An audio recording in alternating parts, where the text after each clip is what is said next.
மைதா, white sugar எதுவும் இல்லாமல் வெள்ளை சோள மாவை பயன்படுத்தி ஒரு சூப்பரான ஹெல்த்தி சாக்லேட் கேக் பண்ணலாம் வாங்க. இதுக்கு ஓடிஜி ஓவன்லாம் தேவையில்லை. வீட்டில் இருக்கக்கூடிய கேஸ் ஸ்டவ்வில் ஒரு கடாய் வச்சு ரொம்ப சிம்பிள் அண்ட் ஈஸியான மெத்தடில் பர்ஃபெக்டாக எப்படி பண்ணுறதுன்னு பார்க்கலாம் வாங்க. வெல்கம் டு சன்விகா சமையலறை. வீடியோக்குள்ளே போகிறதுக்கு முன்னாடி நம்ம சேனலை ஃபஸ்ட் டைம் பார்க்குறீங்கன்னா சப்ஸ்கிரைப் பண்ணிக்கோங்க. கூடவே இருக்க பெல் ஐக்கானை கிளிக் பண்ணிவிட்டு ஆல் ஆப்ஷன் செலக்ட் பண்ணிக்கோங்க. ரெசிபி எப்படி செய்கிறதுன்னு பார்த்துடலாம். ஒரு மிக்சிங் பவுல் எடுத்துக்கோங்க. அதில் 1 கப் அளவுக்கு காய்ச்சி ஆற வச்ச பால் சேர்த்துக்கலாம். இது கூட 1/3 கப் உருக்கின வெண்ணெய் சேர்த்துக்கலாம். மெஷர்மெண்ட்ஸ் எல்லாம் டிஸ்கிரிப்ஷனில் கொடுக்குறேன், செக் பண்ணி பாருங்கள். அரை கப்லேருந்து 3/4 கப் அளவுக்கு நாட்டு சர்க்கரை சேர்த்துக்கலாம். இதுக்கு பதிலாக நீங்கள் வெல்லத்தை பொடி பண்ணி கூட சேர்த்துக்கலாம். 1 டீஸ்பூன் வெனிலா எசன்ஸ் சேர்த்துக்கலாம். இது எல்லாத்தையும் சர்க்கரை முழுமையாக கரைஞ்சி வர அளவுக்கு நல்லா பீட் பண்ணி எடுத்துக்கோங்க. நாட்டு சர்க்கரை பவுடர் ஃபார்மில் இருந்ததுன்னா உங்களுக்கு கரையிறதுக்கு ஈஸியாக இருக்கும். இப்போது ட்ரை இன்க்ரீடியன்ட்ஸ் எல்லாம் சேர்த்துடலாம். ஒரு ஜல்லடை வச்சு அதில் 1 கப் சோள மாவு, 1 கப் கோதுமை மாவு, 1/4 கப் கொக்கோ பவுடர் சேர்த்துக்கலாம். இது ஒரு 3லேருந்து 4 டேபிள் ஸ்பூன் அளவு இருக்கும். இது கூட 1 டீஸ்பூன் பேக்கிங் பவுடர், அரை டீஸ்பூன் பேக்கிங் சோடா சேர்த்துக்கலாம். கூடவே ஒரு பிஞ்சு சால்ட்டு சேர்த்துக்கலாம். எந்த ஒரு ஸ்வீட் ரெசிபிக்கும் நீங்கள் சால்ட்டு ஒரு பிஞ்சு சேர்த்து பண்ணும்போது அதோட ஸ்வீட்டு இன்னும் கொஞ்சம் நல்லா என்ஹான்ஸ் பண்ணி கொடுக்கும். இப்போ இது எல்லாத்தையும் நல்லா சலிச்சிட்டு வெட் இன்க்ரீடியன்ஸோடு சேர்த்து நல்லா மிக்ஸ் பண்ணி எடுத்துக்கோங்க. இது எல்லாத்தையும் லம்ஸ் எதுவும் இல்லாமல் இந்த மாதிரி விஸ்கு வச்சு நல்லா மிக்ஸ் பண்ணி எடுத்துக்கலாம். பேட்டர் ரொம்ப திக்காக இருந்ததுன்னா தேவைப்பட்டால் கொஞ்சமாக பால் சேர்த்துக்கோங்க. ஃபைனலாக இந்த மாதிரி ஒரு ஸ்பேச்சுலா வச்சு கட் அண்ட் ஃபோல்ட் மெத்தடில் நல்லா மிக்ஸ் பண்ணி எடுத்துக்கலாம்.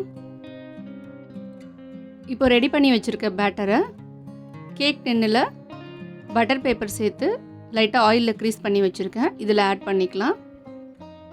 மாவு இந்த மாதிரி ரிப்பன் கன்சிஸ்டன்சியில் இருக்கணும். நீங்கள் ஊற்றும் போது செக் பண்ணிக்கோங்க. ஃபைனலாக இந்த மாதிரி டேப் பண்ணி எடுத்துக்கலாம். ஏர் பபிள்ஸ் எதுவும் ஃபார்ம் ஆகாமல் இருக்கும். இப்போ 10 மினிட்ஸ் ப்ரீ ஹீட் பண்ணின கடாயில் ஒரு ஸ்டாண்டு வச்சு நம்ம ரெடி பண்ணி வச்சுருக்க கேக் பேட்டரை உள்ளர வச்சிடலாம். நீங்கள் இன்க்ரீடியன்ட்ஸ் எல்லாம் சேர்த்து மிக்ஸ் பண்ணுறதுக்கு முன்னாடியே ஓடிஜியாக இருந்தாலும் கடாயாக இருந்தாலும் 10 நிமிஷம் ப்ரீ ஹீட் பண்ணி எடுத்துக்கோங்க. இப்போ பேட்டர் வச்சு கரெக்டாக 30 to 35 மினிட்ஸ் வச்சு எடுத்துக்கலாம். நான் கரெக்டாக 30 மினிட்ஸ்க்கு அப்புறம் செக் பண்ணினேன்.